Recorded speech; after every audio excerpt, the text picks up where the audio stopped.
আসসালামু আলাইকুম ওয়া রাহমাতুল্লাহি ওয়া বারাকাতুহু। সুপ্রিয় ভিউয়ার্স, আজকে সব ভিডিওতে দেখাবো এই বিদেশের বাড়িতে কিভাবে আগাছা পরিষ্কার করা হয়। তো দেখতে পাচ্ছেন এটা একটা সিম ক্ষেত ছিল, সিদ্দিকের সিম ক্ষেত। তো ভাই কিন্তু সিম ক্ষেতটা ভেঙে দিয়েছে।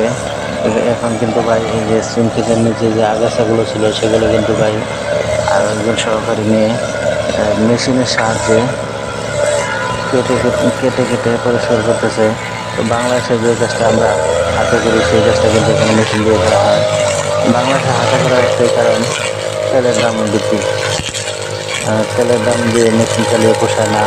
আর এখানে কিন্তু তেলের দাম কম বিধায় কিন্তু তারা কিন্তু এভাবে কিন্তু গাছগুলো পরিষ্কার করে।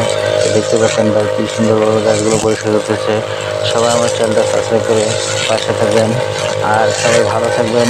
ভিডিও ভালো লাগলে অবশ্যই লাইক কমেন্ট ও শেয়ার করবেন। ধন্যবাদ সবাইকে এতক্ষণ ধৈর্য সহকারে ভিডিও দেখার জন্য।